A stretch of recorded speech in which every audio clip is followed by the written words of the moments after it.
that the delay had resulted in Exxon continuing to invest time and millions of dollars on its Tiger Mart branding, not to mention the previous 30 years' worth of investment and goodwill. Kellogg defended its delay. It said it didn't feel threatened until 1996, when Exxon crossed a threshold in the number of convenience stores it had opened that sold food and beverages. It was a nasty catfight. At the end of the day, the court sided with Exxon. First and foremost, the court agreed that Kellogg did not file the objection in a timely manner. The unreasonable delay had signaled that Kellogg was actively consenting to Exxon's use of the cartoon tiger. Second, by not filing the motion years earlier, it prejudiced Exxon's case, as Exxon continued to invest in the cartoon tiger when it could have been halted years, if not decades, earlier. Third, although Exxon had moved into the convenience store business, the court recognized that Exxon was a retailer of food, not a manufacturer of food like Kellogg. Therefore, there would be no confusion in the minds of the public. Tony the Tiger was established as a cereal mascot, and the Exxon Tiger was established as a fuel mascot. They were not competitors in the same market. Case closed. Meow.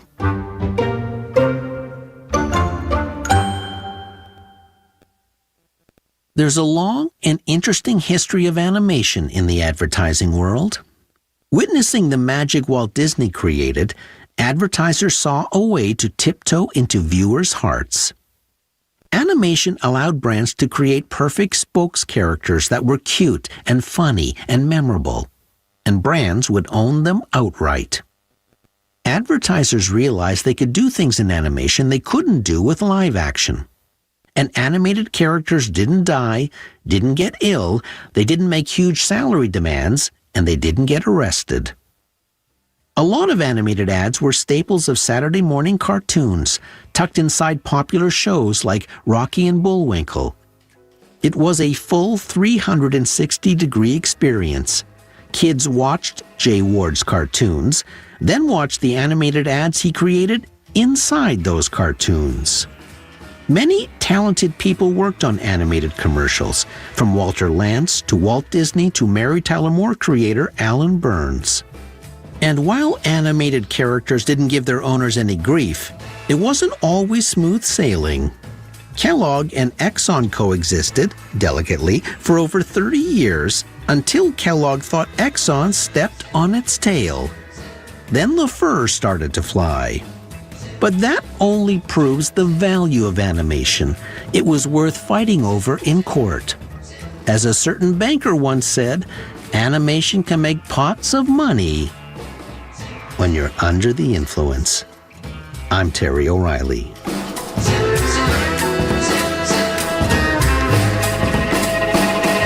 This episode was recorded in the Terrestream Mobile Recording Studio. Producer, Debbie O'Reilly. Sound engineer, Jeff Devine. Theme music by Ari Posner and Ian Lefevre. Follow me on Twitter and Instagram at TerryOInfluence. See you next week. Fun fact. When John Lennon heard Snow White sing, "Do you want to know a secret? Promise not to tell?" it inspired him to write, "Do you want to know a secret?" on the Beatles' debut album. This is CBC Radio 1, 990 AM, 89.3 FM in Winnipeg. New this month on CBC Gem. You're trending. Fantastic. You retweeted a white supremacist. Retweeted a what? An author goes viral and is hit with a major plot twist, a son he never knew. I'm on a quest to understand who I am and where I come from. Now they're both on a journey to find themselves. A beloved children's author getting to know his long-lost autistic son. There could be a book in it. Could be a documentary. The heartwarming series, Austin. Watch free on CBC Gem. You know the feeling of finding a really good podcast? Or the feeling of someone always being there, like your favorite radio show? Stream CBC Podcasts, CBC Music, and CBC Radio anytime, anywhere. Download.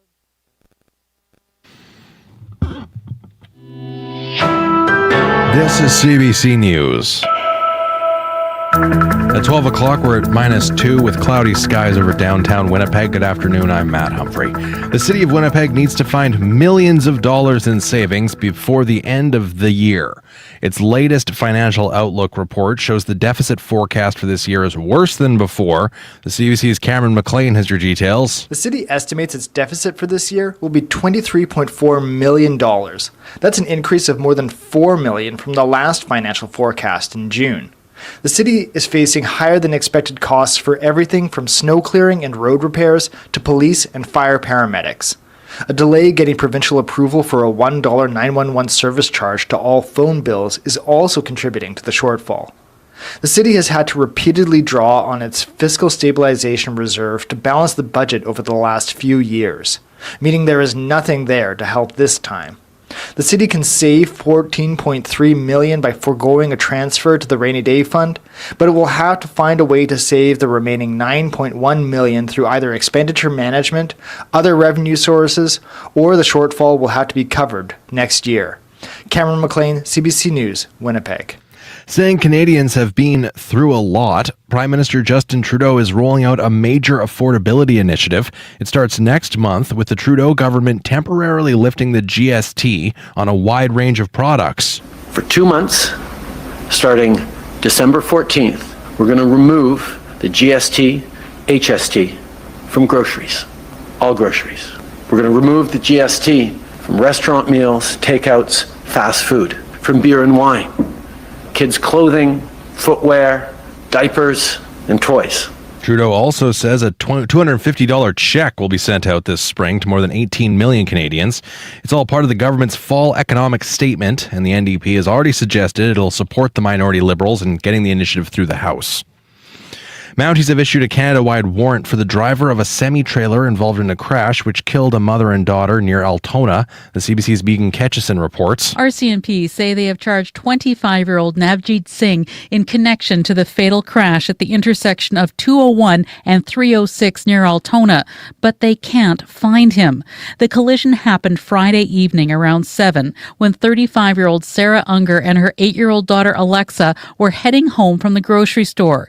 They were southbound on 306 when the semi-driver who was driving eastbound on 201 didn't stop at the stop sign and collided with the SUV. The semi-driver from Brampton, Ontario was taken to hospital, treated and released. RCMP say Singh is charged with 2 counts of dangerous operation of a vehicle causing death as well as obstructing a peace officer. Police say they have been unable to locate Singh in Winnipeg and as a result have issued a Canada-wide warrant for his arrest. Anyone with information on his whereabouts is asked to contact their local police or RCMP. Megan Ketchison, CBC News, Winnipeg. And you can see a photo of Navjeet Singh at our website, cbc.ca/Manitoba. Down south, Matt Gaetz has withdrawn as Donald Trump's pick for U.S. Attorney General. The former Republican congressman is facing scrutiny over allegations of sex trafficking, among other things. The announcement comes a day after Gaetz met with senators in an effort to win their support for the confirmation. But he says the battle over his confirmation has become a distraction from the Trump transition team. Only 1 in 8 Manitobans has received their COVID shot so far this season, and 1 in 5 has had their flu shot. The numbers for seniors is also lower than the chief provincial public health officer would like. Fewer than half of those 65 and over have had both shots so far. Dr. Brent Rusin says people may be waiting until we get further into respiratory virus season. Once we see a lot of transmission, a lot of people ill, then people start going to get their vaccines, and you know, it's great to get the vaccine, but it's much better to have it before we see the height of the respiratory virus season. Rusin says the numbers are similar to last year, which are better than before the pandemic, but not compared to the vaccine uptake during the pandemic. Finally, family, friends, and fans of Chad Postumus are remembering the larger-than-life Winnipeg-born basketball player. The Winnipeg Sea Bears captain and leader died yesterday. A few weeks ago, Postumus suffered an aneurysm during a practice, followed by further complications. Adam Wedlake at Basketball Manitoba says Postumus was an incredibly talented player who took his skills around the world, and it was a thrill when he returned home to play with the Sea Bears. And it's just amazing what he's been able to do with basketball over his time with us, over such it feels, when you think back, it feels like a very long time, but sadly it's way too short. On social media, the mayor of Winnipeg said he was devastated to hear of Chad Postumus' death. Chad Postumus was 33 years old. And that is your CBC News from Winnipeg. For news anytime, you can head to our website, cbc.ca/Manitoba, or you can use the CBC News app. Looking at the forecast, a chance of flurries in Winnipeg today, with temperatures around -5. Brandon, a mix of sun and cloud, a high of -5. Dauphin, a few clouds, a high around -6 degrees in Dauphin. Flin Flon, periods of light snow, a high of -6. And Thompson, light snow, and you're looking for a high around -4 this afternoon in Thompson. And in Churchill, you're seeing periods of light snow, a high around -1. Right now, you're listening to CBC Radio 1.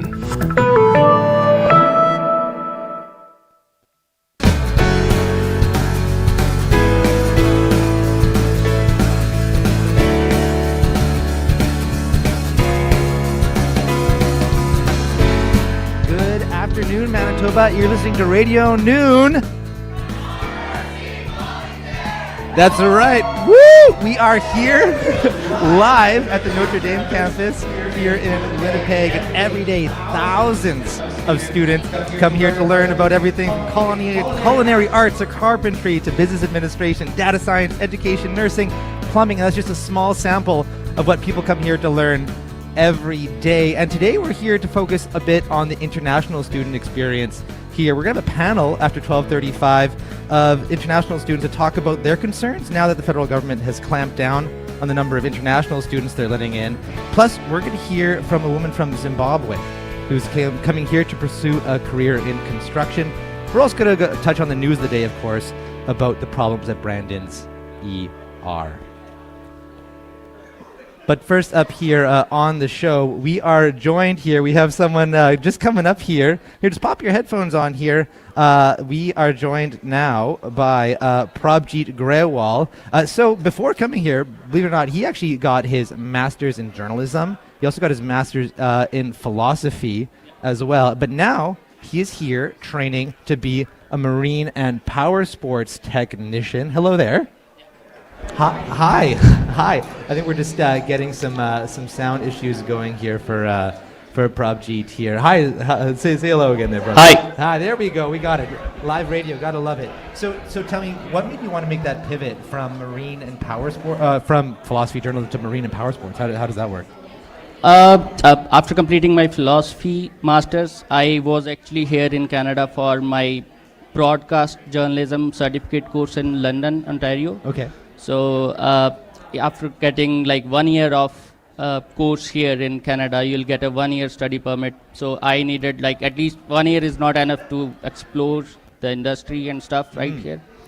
So I went for another program, but there were not much options left here. My family lives nearby here. Okay. So but I never go in anything without any interest. I was having an interest to learn some new skills, so I choose this thing. But I will like keep it as a skill, but pursue my own career in the journalism. So it's just kind of like a stepping stone for you. Like you just wanted to be handy, essentially, and this is why you came here. That's so fun. But journalism is your real. I guess welcome here to journalism. And why particularly marine power sports technician? Like why that in particular? I'll say like there was another option that was related to some truck repair or something, but like I think here motorbikes are a little rare thing for people. Yeah. Like it's kind of a luxury thing. Yeah. But back home in India, it's like owned in every household. Yeah. That will be like more handy for me. Okay, so your hope is to eventually go back to India. Yeah, after gaining some experience here in the industry, I would like to go back and start something over there. Okay, and so you'd like to fix motorbikes, but also do some journalism as well. Is that the hope?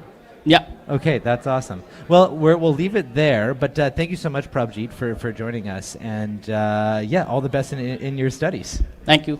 That is Prabjit Garewal. He's one of the many students we'll be talking to today. And if all you there eating donuts in the back or sitting here at the front want to talk to us, there is Nadia around here. She's putting up her hand. If you want to talk to her, tell her your story. We may want to bring you on air as well later. We've got a full hour where we also have some room for your stories as well. So come on down. We'd love to bring you up here and hear your stories as well.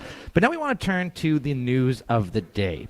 Well, it's not sustainable. It's not safe. That's how a number of staff at the Brandon Regional Health Center's ER described the conditions at their workplace. They wrote a letter to Health Minister Uzoma Azagwara saying their workplace is, quote, on the brink of collapse, asking them to address the lack of staff. It says there's a 34% vacancy rate in emergency room physician positions, and already burnt out staff are working 12-hour shifts at the last minute to fill gaps. And it's all exacerbated by patients with more complex needs like meth addiction coming through the door. PCMLA and opposition health critic Kathleen Cook says she's met with the staff who wrote the letter, and then she tabled it in question period yesterday. She spoke with reporters after that. I think it's very concerning. When I met with them earlier this week, they also indicated that they had not yet received a response from the Minister of Health. And for a government that touts itself as a listening government to not immediately respond to a letter that's this distressing from a group of frontline healthcare professionals, I think is very telling. And it's reflected in comments we've seen made publicly by nurses, by MAHCP, that healthcare workers don't feel heard by the government, despite their claims to the contrary. Part of what's not in that letter, but that was explained to me when I met with the healthcare professionals, is that one of the solutions to the crisis in the ER proposed by the NDP was the construction of minor injury clinics, and they've opened one in Brandon. And this was touted as a solution to ease pressure on the ER.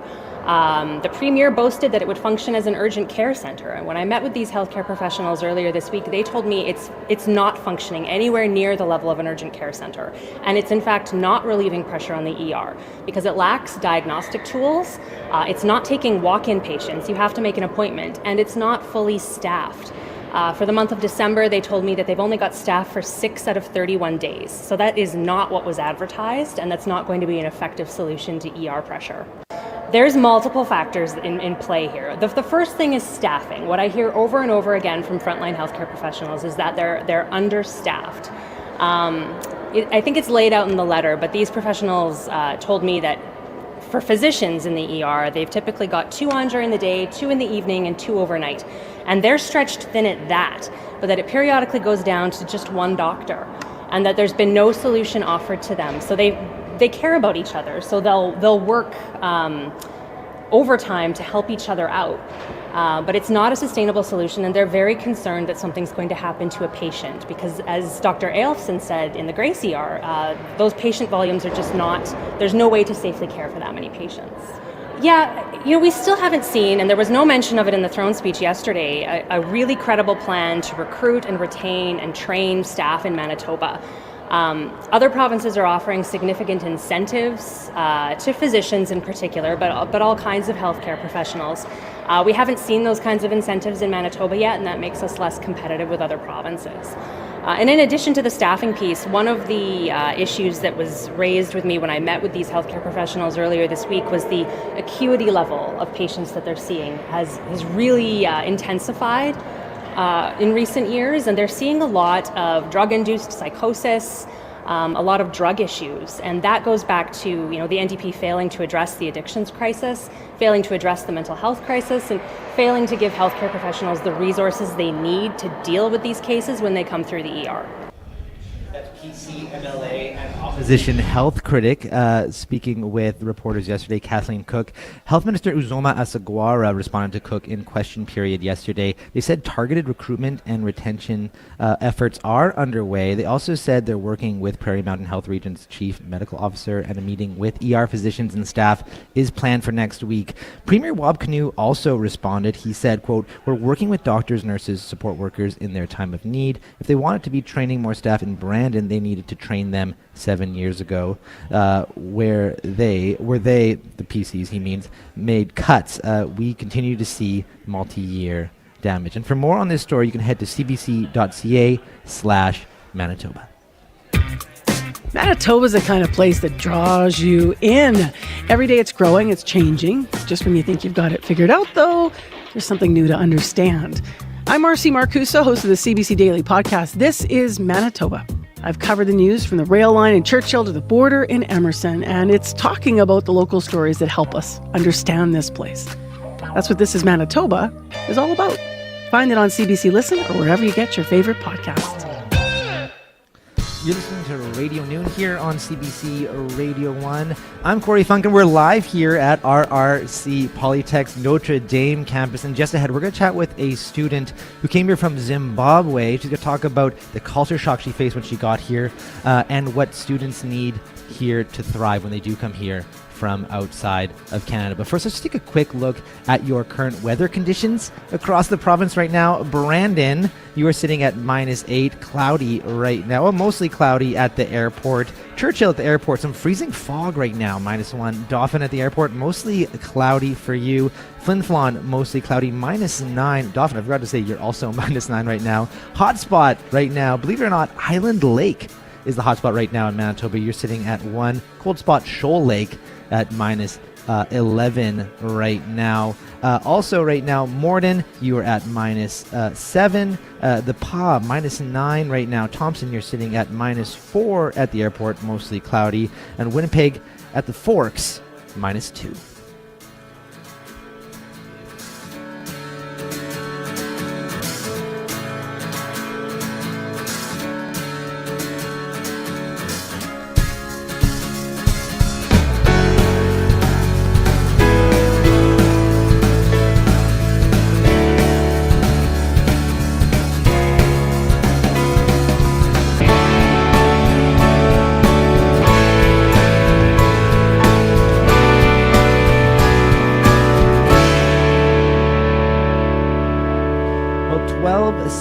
Right now, we are broadcasting live from RRC Polytech's Notre Dame campus, and there are dozens of students here lined up. We do have donuts out, so if you happen to be listening elsewhere on campus, come on down, come have a listen, come watch the show. There's chairs set up, and it's bumping out here. We're happy to have you all join in here for your lunch hour. It's part of CBC Manitoba's Communities in Focus. We want to get to know the students better and hear what issues are affecting them. And today, we're focusing specifically on the experience of international students like my next guest. Rebecca Ravondo is an international student from Zimbabwe. Yes. And she's in the construction management program here at RRC Polytech, and she came to Winnipeg last year. Hello there. Hi, Corey. How are you? Good. So I want to start. What made you want to get into construction itself? Corey, I was born in construction. My dad was a building contractor back home in Zimbabwe. So I literally grew up on the construction site. My dad used to take me to work. My parents and my mom left when I was 18 months. So my dad used to take me to work. I would sleep in his office. He would bath me. He would cook for me. I would just go on the site. I was all over the office. So it's just in your blood. It's in my blood. Yeah. And so then, so it sounds like, you've got deep roots in the construction industry in Zimbabwe. Why come here? For me, I think my parents passed away. My mom died when I was 19. Sorry to hear that. No, we're all going to die. It's part of life. So unfortunately, that's the hard truth. So my mom passed away when I was 19, and my dad passed away when I was 20. So at the time, I was supposed to go to the United Kingdom to do an architectural degree, but the opportunity left. So I spent 7 years of my life fighting, battling with my 14 brothers and sisters over my dad's will. There was a lot going on anyway. His will was implemented after 7 years. So I had to start working early at 20. The best thing that anyone can do is sales. So I got into sales. It was in a tiling company. So I worked there. My sister was in university. I had to take her to school, so I had to pay her fees. Wow. So it was one of those kind of stories. So it took me a while to actualize to what I wanted to do. And the reason I came to Canada was I was looking for a particular program, one that allowed me to do the coursework of construction, learning about construction, and also be able to have a practicum in the field. So Winnipeg, Red River Polytech offered exactly that. That's why I came here. And what was your experience when you first came here? I keep saying this, but I think it comes from a good place. Yeah. I come in peace. I literally come in peace. I left my country as a person because in my country, black people, white people, we are the same. No one looks at anyone based on color. I came to Canada and I literally arrived as a marginalized black person. So yeah. What was your experience that led you to experience that? Just the way things are here. When the perception that I had of Canada when I was in Zimbabwe was completely different to what I saw when I came on the ground. But in that respect, I'm sure it's the same thing when people look at Africa, the perception that they get, and when they actually go in person are completely different. So coming from that angle, we can all have some grace for each other. It wasn't what I expected. Yeah. And I had to readjust my mindset to be like, okay, this is what is on the ground. How do I settle in? How do I get into the system? It sounds like what you're describing as culture shock. It was so serious. It started from language. Like when in my language, when we talk to people, we are very respectful. We are blunt. We are forward. But when you come here, a lot of Canadians, this is not coming from a disrespectful place. This is coming from my perception, from Rebecca's eyes. I don't swear. I can't even say a swear word. The words are too impactful for me to say out loud. But you come here, people are always swearing. The first month I was here, my ears were always ringing. Right. The first 30 minutes that I listened to a conversation of Canadians talking was just swearing. My brain was like, these are the swear words I've heard in 5 years of my life. It's just 30 minutes. Right. And that's just probably one small example of many other Very things small that example, probably not taking away from people's language. But I'm sure that's one of many other things that were made up that culture shock you experienced. So what impact did that have on you in those first few? Because also you're studying. There's lots of other things you're adjusting to life here. So many things. Like I left my husband and my 2 children back home. Okay. So for that I was out of place. In terms of, I'm a mom, right? So I've got 2. My daughter was 2, my son was 6. So just trying to reconcile that with a 7-hour difference, trying to still communicate was something else. I was trying to put myself together. In my program, especially, you need a driver's license, right, to be able to now do the co-op. I didn't have the time, and the government gives you 3 months for you to be able to drive with your license from your home country. And then you have to get a Canadian driving license in 3 months. That was not possible. I was trying to arrive. My body was still on the way. I took a 36-hour itinerary to get here. I was still on the way because so many things were happening at the same time. And and I understand for all of the stress, like you're just mentioning probably just a few of the little things, but that had an impact on your studies, didn't it? No, my studies for me, okay. I paid so much money to be here. Right. I want a return on investment. So the first thing I made sure I was on top of my game was my studies. I am an A student. Right. I don't play games. I don't play games with my studies. That's what I came for. That's what my visa says. Right. I have got to fulfill the requirements of that visa. Right. But it's not your studies, but the way you spent your time here, because I know you had to go back a couple times, things like that, which could have an impact, if you had a maybe not very understanding professor or something like that, could have an impact too, right? Corey, I am a mature student. I'm 37 years old. Mm-hmm. The money is coming from my pocket. Yeah. The first time I went home was because I had to go for a funeral. Mm-hmm. I came back 2 weeks late. I sent emails to my professors. Okay, let me put it this way. Red River Polytechnic as an institution is very supportive of international students. They do their most. But you have to reach out to them. You have to reach out. You can't expect them to keep checking on you. So what's going on with you? I will make noise about myself if I need something to get done. Mm-hmm. So I sent emails to all my professors before, I'm going to be late. This is the date I'm coming back. Is there any assignments I need to do? Yeah. Everyone was kind enough to say, okay, you're dealing with a personal issue. We can push the dates for assignments. You can get it done when you get here. But I had to reach out. Yeah. Because of all the things that were happening, I had to go for counseling. I had to seek the services. They are available at the school, but I had to go and seek them out. Because I was like, I'm not in a place, I need to speak to someone who knows nothing about me and can help me reconcile this change, Mm-hmm. Yeah. So you got to actually reach out and make it happen. I imagine there's a lot of students here who might not even think that's a thing. Culturally, a lot of people, if you're coming from an underdeveloped country, because we have such a tight-knit structure of like your uncles, your cousins, you've got people who counsel you in terms of family members. But because I was already an orphan, I've always gotten all my support from external forces. So for me, it's not an unfamiliar ground. I will go and ask for help if I need help. That's just the way I am, because I didn't have parents. My dad had 7 wives. Can you imagine women fighting over things?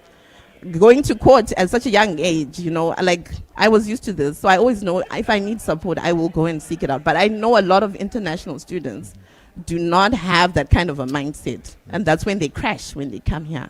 So what do you think needs to change for international students who might not have the same, maturity and initiative? Some people come here when they're only 18, exactly, right? At very impressionable ages. Yeah, and so what do you think needs to change so when people arrive here off the airplane to study, they have the supports they need from the get-go? I think because there's so many NPOs that are actually structured, like I'm a black person. I'm proud to say that, that is the color of my skin. So to me, it's not a word that comes from, a strange place, but there are communities in each racial group that have NPOs that are there to support international students. And I think that needs to be brought to light. That information, that knowledge is not available for students when they arrive. So you'll find I had a retail experience where I paid for something, I was trying to get my money back. But because I was black, and because they thought, oh, she looks like an immigrant, she probably doesn't know. They were supposed to return my money after 3 to 5 days. I called, I tried everything to get my money back. I had to go and make noise and be like, is it because I'm black why you're not returning my money to me? I really had to. And then I was still treated as a marginalized person. And I was just like, but this is my money. I come from a country with hyperinflation. You don't know what sacrifices I made to have this money. You can't keep my money for you. I never got an apology. My money eventually came back. Never got an apology. So I feel like people, when they see immigrants, they think we don't have knowledge, we don't have power. But you are trying to grow your economy. Looking at these statistics, I love numbers. In 2022, international students contributed $30.9 billion to Canada's GDP, which was significantly increased from 2016. International students spend over $37.3 billion on tuition, accommodation, and discretionary spending. International students support over 350,000 jobs in the Canadian economy. And the last one, tax revenues that we don't get benefits from, right? Right. Because I'm an international student. Right. So with all these stats that you just gave, the benefits are clear to you that of international students here. The federal government wants to reduce the amount of international students. Exactly. What are you hearing from how does that disrupt your plans at all, or make you worried about your future at all? You know what? I came here. I wasn't exactly 100% sure what I was stepping into. But I will own myself that I made a conscious decision to be here. So whatever the government says and does, it's, I am not even a registered vote. I can't even vote. So whatever I say really doesn't have I don't count in terms of a person with a voice in this country. But the voice that I have is to support other international students, to give them tools, to be able to arm them with knowledge, to be able to navigate themselves in this new environment, no matter what future plans that they have. That's where I come from. We got 2 minutes before we got to go to news, and I want to leave looking towards the future. What are your plans? Do you plan to stay here in Canada, or do you plan to go back? I don't know, Corey. I don't know. I literally feel like we're given a picture that we are welcome here, but you do get the impression when you arrive here that you're not welcome. And I feel like that can be changed through open conversation. We need to communicate. People need to understand where students are coming from. Or any immigrant. Someone wouldn't leave their country for no reason. They're coming to actually add value. We are literally coming to add value. And we're not competition in any way. No one I know has ever come with the perception of competition. That notion needs to disappear from society, from Canadian society. Yeah. Well, Rebecca, thank you so much for joining us this afternoon and sharing your story. And we're going to keep the conversation going after this as well. Really appreciate your time. Thank you so much, Corey. That's Rebecca Rivondo, an international student from Zimbabwe in the construction management program at RRC Polytech. Stay tuned here on Radio Noon. We're going to keep this conversation going with three more students here after the news. We're going to have a panel talking with folks about how these changes to the federal government, of course, wants to reduce the amount of international students, permanent residents. What might that mean for these students' hopes for the future, what they see themselves and their role here in Canada? That's coming up here as well. We'll hear a song from a rising country star that actually happens to work just down the hallway from here. So that'll be kind of fun too. We'll have that for you and much, much more after your CBC Winnipeg News. Stay tuned. We're live at RRC Polytech here at the Notre Dame campus.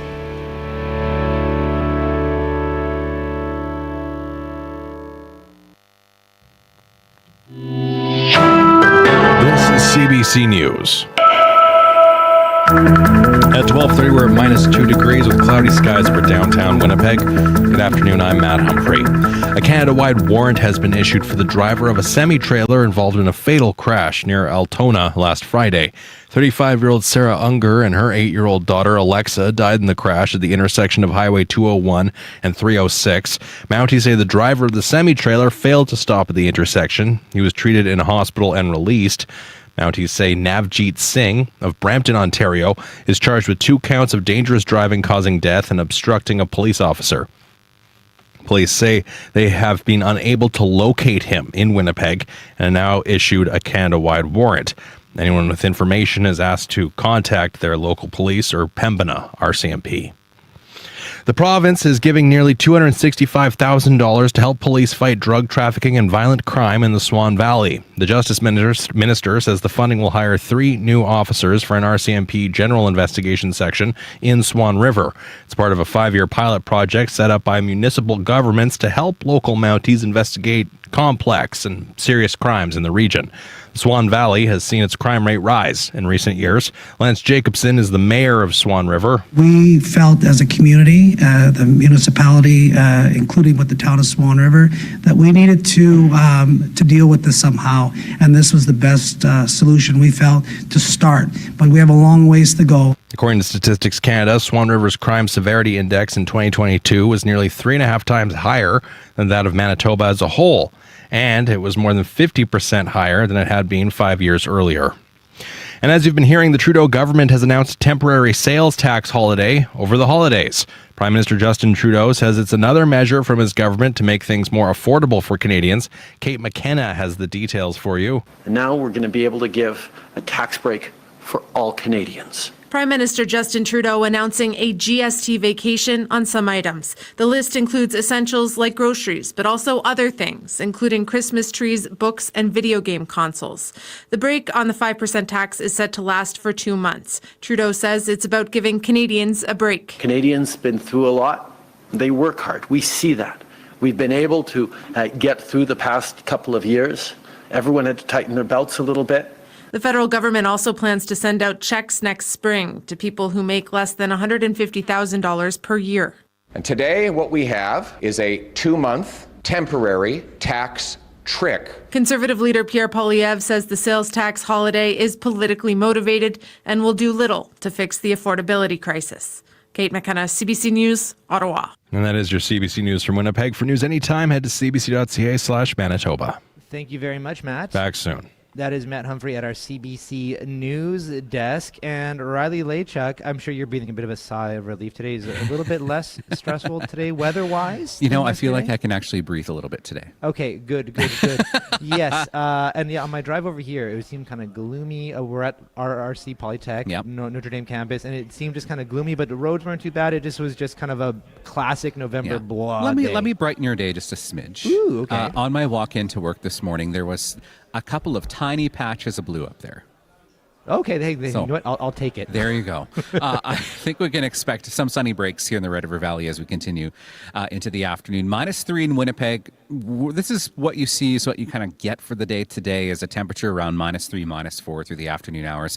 -8 in Brandon, -9 in Dauphin. Seeing some clearing through the west today. So a mix of sun and clouds really for western Manitoba. Into the Red River Valley, though, more of a cloudy, dreary day today with some sunny breaks poking through as we get through the afternoon. And that snow, of course, continuing into far northern Manitoba.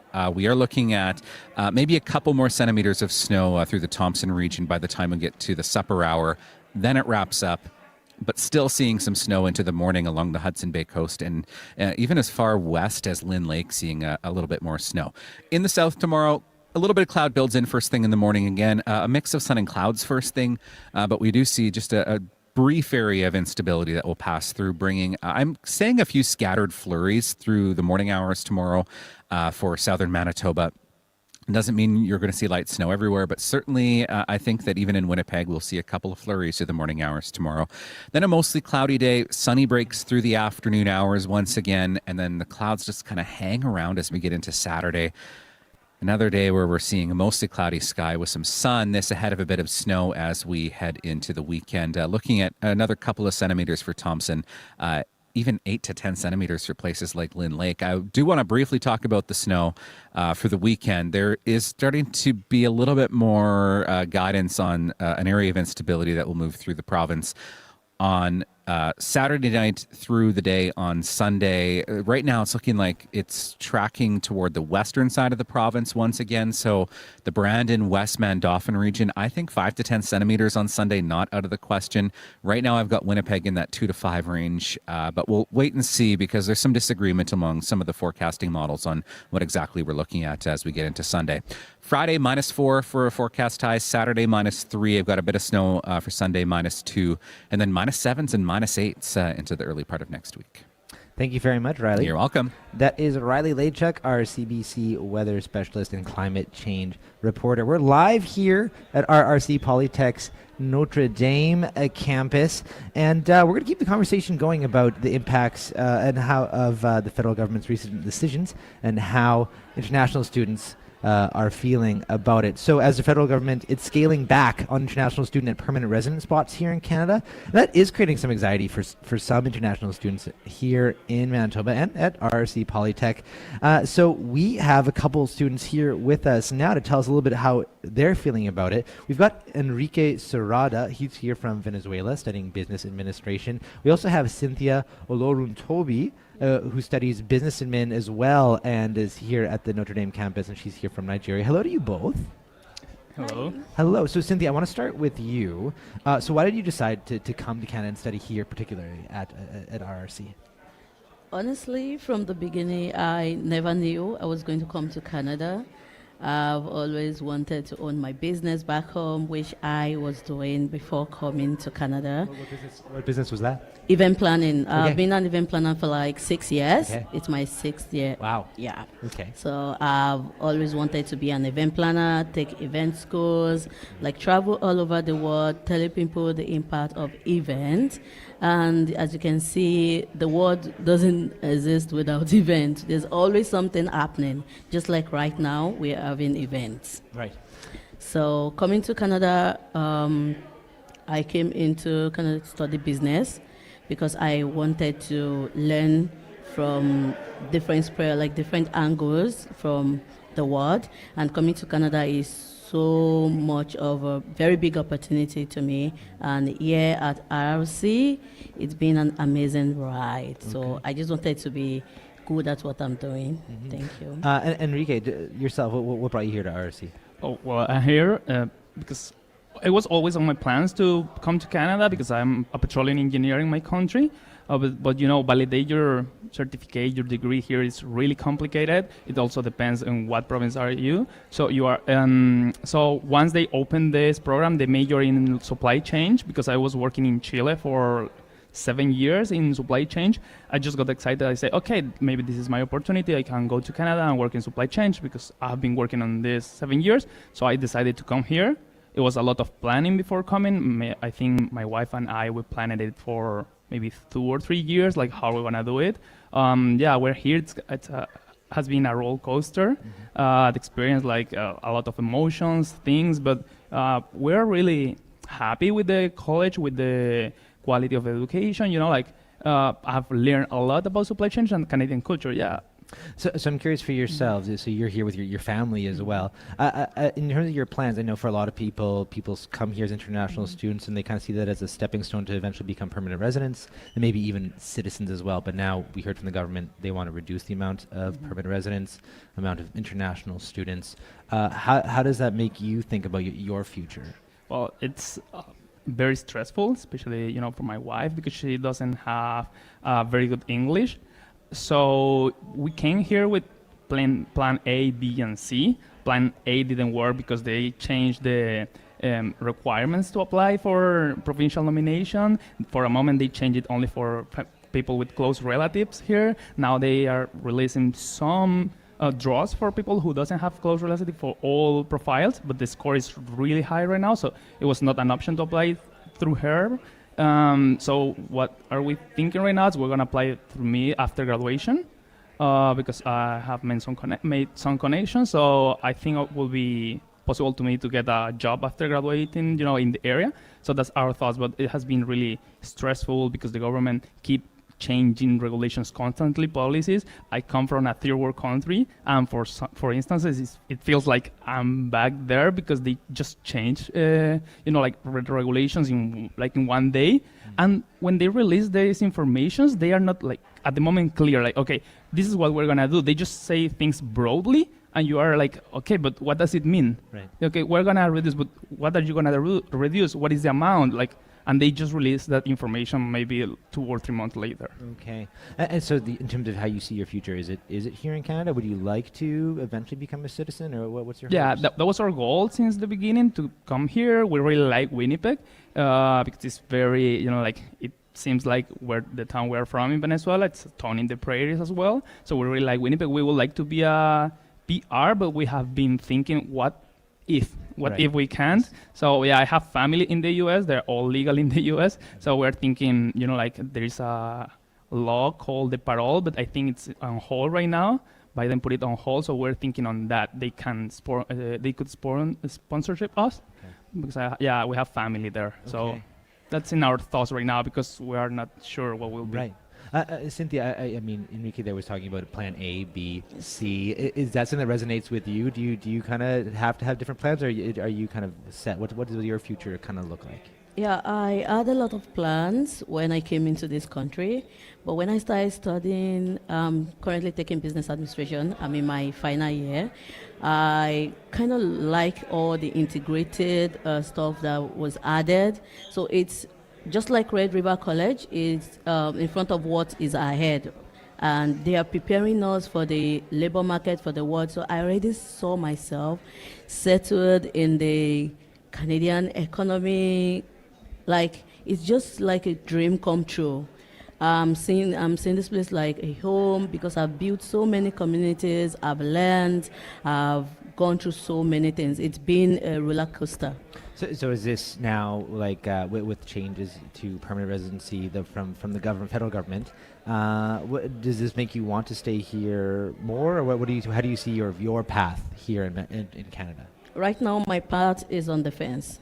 I'm just sitting on the fence. When someone is sitting on the fence, they don't know if they are going to progress or they are going down the fence. So right now, I'm just sitting out there, don't knowing what is there for me in the future. And is that what you're hearing from your fellow international students as well? Everyone's just kind of sitting on the fence, trying to figure out plan A, plan B. What's the move? Is that where everyone's kind of at right now? Yeah, because currently I'm on the student board, and I'm trying to reach out to a lot of people to ask them what they feel and all. And one thing I've noticed from everyone is the uncertainty that comes with this whole thing. They are not certain. Some people are like, you know what, maybe I'm just going to go back. You know what, maybe I'm the future everyone has been trying to plan. It's kind of not straightforward right now. When you first came here to Canada, when in terms of how you thought about this country and your future in it versus now, how different is it? Honestly, if I'm going to be real with you, right now my mental health is shaking. I'm dealing with school.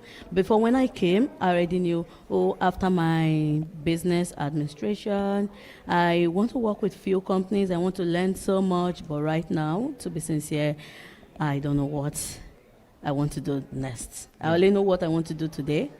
waking up tomorrow, I don't know, because the all policies is really not fair on us international students. It's really affecting us too, like in our daily lives. And you, Enrique, it sounds kind of like maybe similar, but when you first came to Canada, were you a little bit more, I guess we say like bright-eyed and bushy-tailed, but now it's a little more jaded, or? Yeah, I will say that because, when you are outside of Canada, like the government, because it's not the people, it's the government, they promote like an open country, like a lot of things. But once you come here, you notice that it's not the people is really nice, very open, they help you, they're lovely. Yeah, I love people here. But like the government is like treating us, international students, really bad, like blaming us, like all the fault is on international students. But who allowed this big amount of international students to come here? So do you feel that, like, that attitude change, like, now that the government is kind of saying, the kind of almost putting the onus on international students, immigrants, sometimes in terms of putting the blame on things like housing, things like that, when they cite changing these policies? Do you feel a difference in the attitude towards your place here in terms of how other maybe Canadians might see you? I'll start with you, Cynthia. Yeah, because I'm in a generation where even if you don't want to see, you get to see it as long as you have a phone. So even online, the discussion going online, on TikTok, on Facebook, sometimes I feel like we weren't really wanted. Like, that is how I feel exactly. But just grateful for the few people around, like people in my school, my community. They were super nice. But I'm just talking about people outside there, like any comments, any post about immigration. Oh, we want them out of this country. We want them this, we want. So I feel like, this place that I already feel comfortable, I've achieved. Like, I've learned so much, and I'm just feeling, okay, maybe not wanted, like missed feeling. How do you feel, Enrique? Yeah, I have feel like it's not the people. I have talked with Canadian friends, and they don't put the blame on us. They put the blame on the government because they are the one who regulate that. So that makes me feel a little bit better because I know people knows that we are not the problem. I mean, there is a problem because, like supply and demand. That's the big issue. But it's not our problem. I know, as the Trudeau said the other day, that there have been bad actors, like some certain colleges in Ontario, but we don't have the power to regulate that, so they have to regulate that. So I understand that they want to cut the number of future immigrants. That's okay, but like try to do it in a certain way that you don't hurt people that is already here, that came with a plan, that is investing a lot of money in this country, helping the economy. Because if you look at the numbers, Canada will be on a recession if it's not because of immigration. Because the production in Canada, I don't remember the word. The GDP? The GDP, yeah, thank you. The GDP has grown less than the amount of population in Canada, and that growth in GDP is just because the money that people invest coming here. Right. Well, we'll have to leave it there. I do want to get a couple other students here on. Thank you both so much for joining us this afternoon. All the best in the rest of your studies. Really great to have you on. Thank you. That is Enrique Cereda, who's studying business administration here as well. Another business administration student, Cynthia Olorontobi, who is here from Nigeria, and Enrique is here from Venezuela. Thank you both so much for joining us here. Just while we get these other students here, I just want to get you caught up on a bit of the weather here and the highways. So highways right now, if you are hoping to hit the highways today, good news is they're not closed. Bad news is they're still not in great condition. Southwestern Manitoba in particular, so lots of covered highways, particularly around Boys Vein. But if you look at highway number 1, particularly west from Austin to Brandon, which yesterday was closed, is actually still fairly clear according to Manitoba 511. So conditions actually aren't too bad at all. So we are now joined by a couple more students here to carry on the conversation about the impact that these federal changes are having on international students here at RRC Polytech. We are live, by the way, at the Notre Dame campus here, where it's just been bustling. It's the lunch hour. Lots of people coming in and out. We're joined here by Maria Fernanda, who's here from Colombia. Hello there. Hi. Hi. And also Rashninder Singh is here. He's studying business administration. Hi there. Hi. So I want to start with you, Maria. You heard the conversation we just had, but I just want to know for yourself, what concerns might you have with the changes happening federally in terms of changes applies to international students that the amount they're letting in, as well as permanent residents. What impact does this have on you? Yeah, I was hearing all of them, and I think that we all have the same worries. We came here with a plan, right? So many of us just changed the life we had. We take everything from home, like the money, everything, to be here. So when you say there are a lot of changes happening, so you start thinking, okay, what is going on with me? What will be my future? Is it be possible for me to become a PR? Because they were so unexpected. And for myself, I really respect that, because I know it's your country, are your rules, so you're you can do all changes, but it's important to think also about from us, because this is a very welcoming country, and that's what we thought. So when you make the changes, you should be thinking, okay, I promised you this, because we are giving also a lot of money, so it's we can help you to become a permanent resident. So yeah, of course we're worried, but I think the way is to still working for what we want and hope the best. Mm-hmm. And you're studying, I believe, social innovation and community development, right? Yes, I just got graduated. Oh, congratulations! Yes, okay, that's thank you exciting. so much. So now you've graduated. What do you see your future now? Do you hope to become a permanent resident, eventually citizen? What's your hope? Yeah, so I have a degree in journalism in my home country. Okay. So this is weird for me. You're at home here, right? Yeah, we changed roles. So yeah, for me, this is kind of weird. I used to be the one making the questions.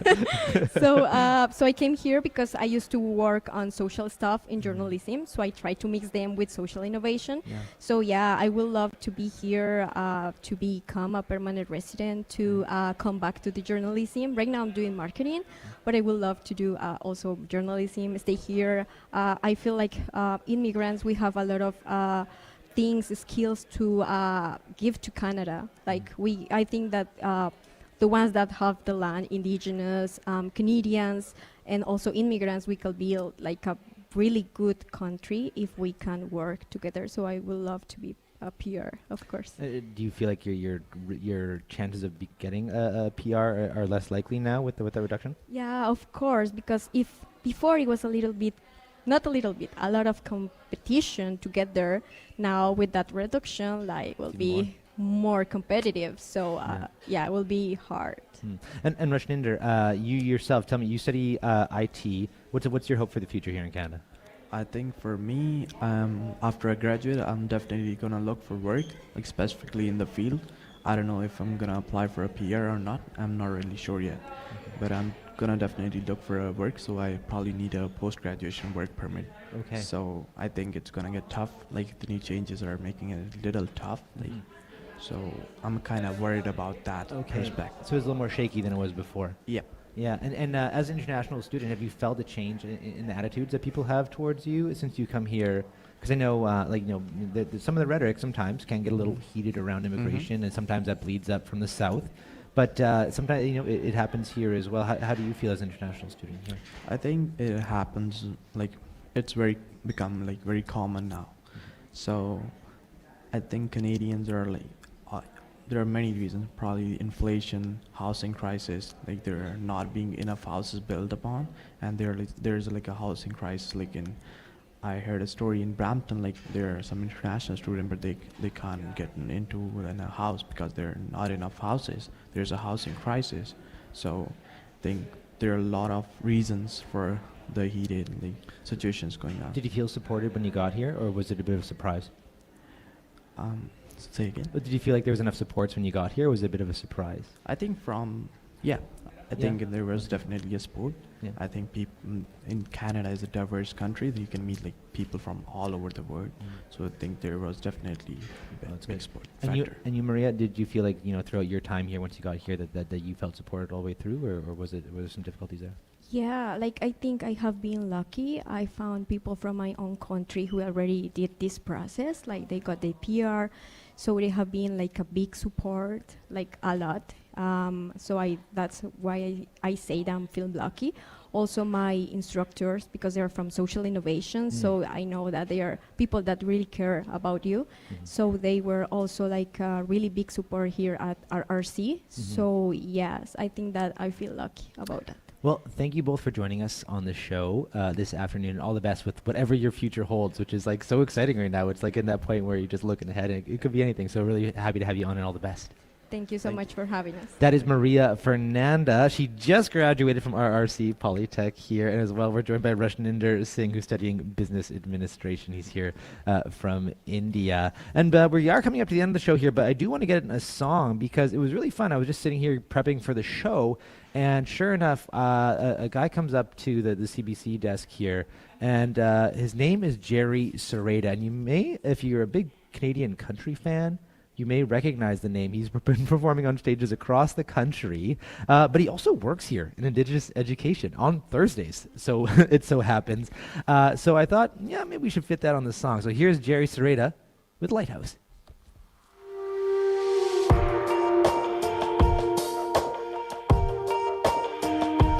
I've done things that I ain't proud of, out of stubbornness and fear.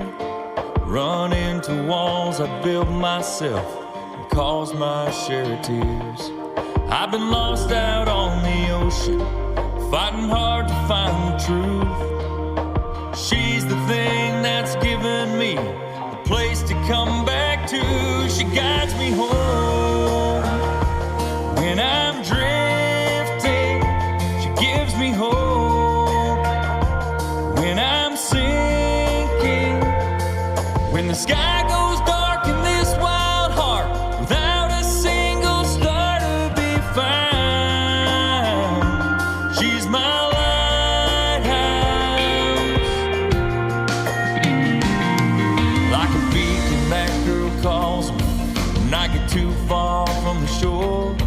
She's got faith enough for both of us when I'm caught out in the storm. She's direction, she's a compass when I get in my own way.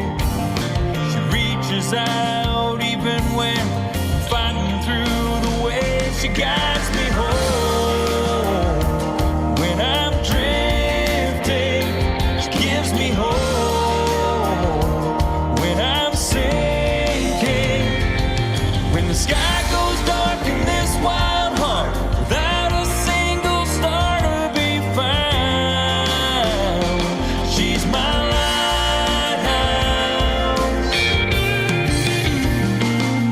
God knows she must see something in the man I wanna be, 'cause through my roughest waters, she's been waiting there for me. She guides me home when I'm drifting.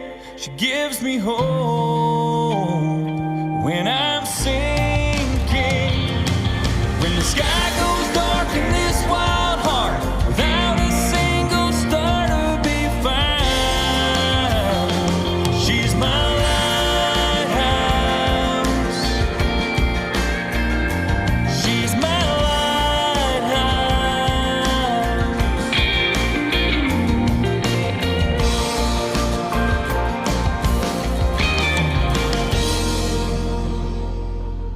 That is Jerry Sereda with Lighthouse. He just actually works here just down the hall at RRC Polytech's Notre Dame campus. And if that voice sounds familiar as well, he was actually on Make the Season Kind last year. And that's coming up December 6th this year. So tune in for that. It's to benefit Harvest Manitoba.